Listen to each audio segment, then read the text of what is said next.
is a very learned man, and I trusted. I gave him all my trust that one can give a subordinate who you really trust.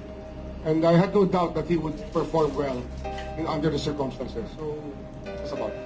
So when the President Marcos appeared later in the evening, it was your brother, John, the ILG Secretary John Vic Remulla, who had to appear before the President as one of the key members, core group on deciding on the matters.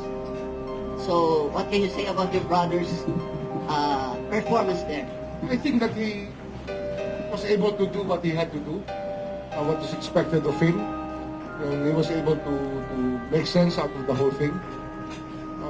Because it's a very chaotic moment. Remember that it's not an easy thing to go through when everybody is pulling in all directions. But I think he was able to acquit himself quite well.